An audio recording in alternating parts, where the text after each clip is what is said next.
नमस्कार।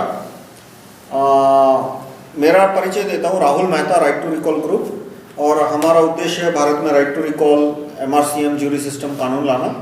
ये video 10-15 minute का है। एक दूसरा वीडियो है भारत की मिलिट्री के ऊपर, वो पूरा 45 मिनट का है मिलिट्री के ऊपर। ये वीडियो है, वो एक स्पेसिफिक टॉपिक है, राइट टू बियर गन्स कहते हैं, right to bear weapons, right to bear guns यानी कि हर एक नागरिक के पास बंदूक रखने का अधिकार। ये मेरा रेफरेंस मटेरियल है, rahulmehta.com/301.htm, rahulmehta.com/301.htm। इसमें चैप्टर 26 मिलिट्री के ऊपर है और वेपनाइजेशन ऑफ अस कॉमन्स वो है चैप्टर 29। तो चैप्टर 29 और चैप्टर 26 तो हर एक आदमी के पास बंदूक होनी चाहिए। स्विट्जरलैंड में लॉ है, कानून है कि 25 साल से 28 साल के हर एक आदमी के पास 25 साल से 45 साल के हर एक आदमी के पास बंदूक होनी चाहिए। और यदि उसके घर पे बंदूक नहीं होती तो उसे सजा होती है। और इसी तरह का कानून हमें लाना चाहिए। क्यों? बहुत सारे उसके कारण हैं। सबसे पहला कारण है कि इससे सेना मजबूत होती है। सेना कैसे मजबूत होती है कि जब आदमी के पास बंदूक चलाने की ट्रेनिंग आती है, वो खुद बंदूक चलाता है, तो वो हथियारों का महत्व समझता है। उसे फर्स्ट हैंड एक्सपीरियंस होता है कि एक गोली की कितनी ताकत है। और यदि एक गोली की इतनी ताकत है तो न्यूक्लियर बम की कितनी ताकत होगी, प्लेन की कितनी ताकत होगी, टैंक की गोली की कितनी ताकत होगी। वो अपने आप वो हथियारों के महत्व समझने लगता है और फिर वो सेना को मजबूत करने के प्रयत्नों को बढ़ावा देता है। वो देखता है कि भाई ये देश का नेता है, वो हमारी सेना को मजबूत कर रहा है, कमजोर करना है। उसका पूरा थिंकिंग है वो वेपन माइंडेड और मिलिट्री माइंडेड हो जाता है। तो हर एक आदमी को दूसरा कि मान लो देश है वो दुश्मनों से घिर जाता है और सेना कमजोर पड़ जाती है। जैसे भारत की सेना के पास हथियार सारे इंपोर्टेड है और एन मौके पे मान लो अमेरिका ने स्पेयर पार्ट देने बंद कर दिया, स्पेन ने स्पेयर पार्ट देने बंद कर दिए, तो भारत का एयरफोर्स है, मिलिट्री है, आर्मी है, वो कमजोर पड़ जाएंगे। और पाकिस्तान या चीन की सेना आ रही है तो उसे सफलतापूर्वक रोक नहीं पाएंगे। तो ऐसे में यदि हर एक नागरिक के पास बंदूक है तो वो दुश्मन के सैनिकों को खत्म कर सकता है। जैसे रूस ने द्वितीय विश्व युद्ध जो जीता, तो उसकी एक सबसे बड़ा कारण था कि स्टालिन ने ये डिसीजन लिया कि हर एक रूसी के हाथ में बंदूक होनी चाहिए। इसी तरह से जर्मनी ने क्यों स्विट्जरलैंड पे अटैक नहीं किया? जो बोलते हैं कि हिटलर रिस्पेक्टेड न्यूट्रलिटी और स्विट्जरलैंड, बकवास है। स्विट्जरलैंड में हर एक आदमी के पास बंदूक थी, हर एक आदमी के पास बंदूक थी। इसलिए जनरल ने, हिटलर के जो जनरल थे, उन्होंने बोला कि हमारे सैनिक जब जाएंगे तो स्विट्जरलैंड के नागरिक है वो पर्वत के ऊपर छिप जाएंगे और हर एक नागरिक के पास बंदूक है, हर एक नागरिक के पास सैकड़ों हजारों गोलियां हैं, वो पर्वत के ऊपर से गोलियां चलाएंगे, हमारे बड़ी संख्या में सैनिक मारे जाएंगे।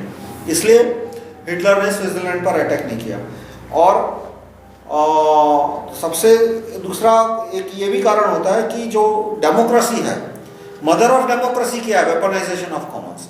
जब आम आदमी के पास हथियार होते हैं तो अपने आप वहाँ का जो रूलिंग क्लास होता है, जुडिशियरी, मिनिस्टर, IAS, IPS, वो थोड़ा तमीज़ में रहता है। उसका दिमाग 7वें आसमान तक नहीं पहुँचाता। वो देखता है कि भाई हमने ज़्यादा बदतमीजी की तो लोग हमें हथियार से मार सकते हैं। जैसे 1929 में जब डिप्रेशन हुआ अमेरिका में, तो क्यों अमेरिका ने तुरंत वेलफेयर स्टेट शुरू किया? क्योंकि उस समय 70-80% लोगों के पास हथियार थे। इसलिए अमेरिका के हर एक अमीर आदमी को चिंता हुई कि यदि इतने सारे अमेरिकनों के सर पे से छत निकल गई और प्लेट में से खाना निकल गया, तो उसके पास बंदूक है, वो हो सकता है बंदूक लेके मेरा महल लूटने या जलाने आए। और यदि करोड़ों लोगों के पास बंदूक है तो लाखों की सेना, लाखों की पुलिस भी मेरे महल बचाने के लिए कम पड़ेगी। इसलिए तुरंत उसने सोशल सिक्योरिटी शुरू कर दी। जबकि आप देखो कि 1942 में इंडिया में जब अकाल पड़ा था और 30-40 लाख लोग मर गए थे। इंडिया में जो अकाल पड़ा 1942 में, उसमें 30-40 लाख लोग मर गए थे। और उस समय इंडियन इलीट जो थी, या ब्रिटिश और इंडियन इलीट, वो तो ऐशो आराम से जी रही थी। उनके ऐशो आराम में 2% भी कमी नहीं आई थी। और उन्होंने क्यों 30-40 लाख जो भूखे मर रहे थे उनको 2 मुट्ठी अनाज भी नहीं दिया? क्योंकि ये कि भाई ये लोग क्या बिगाड़ लेंगे मेरा, इनके पास है क्या, नेल कटर भी नहीं है लड़ने के लिए, तो क्यों मैं अपना 2 मुट्ठी अनाज इन पे बर्बाद करूं। तो इन शॉर्ट, जिस देश में आम आदमी के पास हथियार होते हैं वहाँ अपने आप वेलफेयर मेजर शुरू हो जाते हैं, वहाँ पे डेमोक्रेसी आ जाती है और वहाँ पे रूलिंग क्लास में एक डिसिप्लिन आ जाती है। अब 1931 में, ये इतिहास के जो पीएचडी स्टूडेंट हैं उनको भी नहीं पता होगा कि 1931 में जवाहरलाल नेहरू, सरदार वल्लभ भाई पटेल और मोहन भाई, इन्होंने 1931 में कांग्रेस का जो रेजोल्यूशन लिखा था, उस कांग्रेस का रेजोल्यूशन में लिखा था कराची अधिवेशन में कि हथियार रखने के अधिकार को फंडामेंटल राइट बनाया जाए। ये बात मोहन भाई, सरदार वल्लभ भाई पटेल, जवाहरलाल नेहरू ने 1931 के कराची कांग्रेस अधिवेशन में लिखित में दिया था कि हमारी मांग है कि बंदूक रखने के अधिकार को, हथियार रखने के अधिकार को फंडामेंटल राइट बनाया जाए। लेकिन वो बात, वो आज़ादी आने के बाद सब भूल गए। लेकिन इस बात को भी हम केंद्र में रख सकते हैं। मैं इस एक ही पॉइंट पे गांधी को महात्मा गांधी कहता हूँ, वरना मैं हमेशा उनके लिए दुरात्मा गांधी शब्द इस्तेमाल करता हूँ, पर ये बंदूक रखने की बात है, वो मेरे काम की है, इसलिए जब इस कॉन्टेक्स्ट में नाम आता है तो मैं उनके लिए महात्मा गांधी शब्द यूज़ करता हूँ। तो ये कह के कि भाई हमें महात्मा गांधी की इच्छा का अमल करना है, इसलिए राइट टू बियर वेपन्स को हमें फंडामेंटल राइट बनाना चाहिए, और 1931 में ये कांग्रेस का प्रॉमिस था। अब दूसरे देशों का स्टडी करो तो 950 में ब्रिटेन में डेमोक्रेसी शुरू हुई। पहले वहाँ जूरी सिस्टम आई, कॉरोनर्स जूरी सिस्टम आई, फिर 1180 में जूरी सिस्टम आई। तो वो क्यों वहाँ पे जूरी सिस्टम लानी पड़ी और कॉरोनर्स जूरी सिस्टम लानी पड़ी और बाद में इलेक्शन लाने पड़े? क्योंकि अरब सेनाओं से लड़ने के लिए वहाँ के सामंतों ने और पादरियों ने एक एक नागरिकों को हथियार दिए थे और हथियार चलाने की ट्रेनिंग दी थी। बड़ी संख्या में लोगों को जिहाद के लड़ने के लिए भेजा जाता था। स्पेन और फ्रांस की बॉर्डर पे बड़ी संख्या में युद्ध होते थे, जिसमें ब्रिटेन के सैनिक भी लड़े, और ब्रिटेन के बहुत सारे सैनिक थे, उन्होंने तुर्की के पास कॉन्स्टेंटिनोपल, वहाँ पे भी जिहाद लड़े थे। तो बड़ी संख्या में अरब सेनाओं से लड़ने के लिए, मुस्लिम सेनाओं से लड़ने के लिए सैनिकों की जरूरत थी, इसलिए प्रजा को हथियार चलाने की ट्रेनिंग दी गई, और प्रजा को हथियार चलाने की ट्रेनिंग दी, उससे यूरोप में डेमोक्रेसी की पुनः स्थापना हुई 950 एडी में और बाद में 1100 एडी में।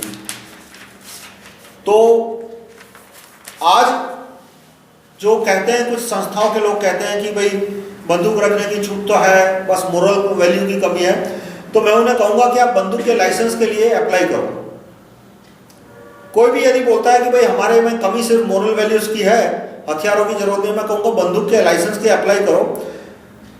मेरे अहमदाबाद में यदि लाइसेंस चाहिए तो मिनिमम 2.5 लाख रुपया रिश्वत देनी पड़ती है।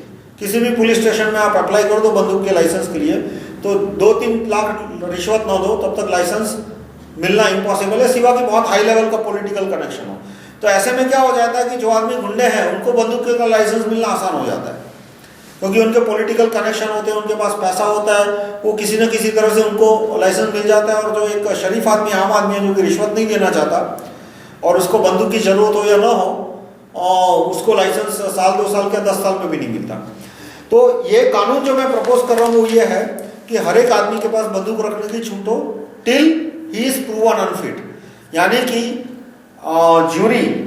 जूरी ट्रायल यदि कहती है, जूरी उस आदमी पर जूरी ट्रायल होता है, और जूरी ट्रायल यदि डिसीजन करती है कि ये आदमी के पास बंदूक नहीं होनी चाहिए, या तो उस आदमी ने ऑलरेडी कन्विक्टेड फैलन है, मतलब उसको सजा हुई है जेल की, तो उसके पास बंदूक नहीं होगी। उसके सिवा जितने भी आदमी हैं वयस्क 18 साल से ऊपर, उनके पास बंदूक रखने की छूट होनी चाहिए। उतना ही नहीं, उनके घर पे उनको कानून ये होना चाहिए कि उनके पास बंदूक कंपलसरी होनी चाहिए और गोलियां कंपलसरी होनी चाहिए।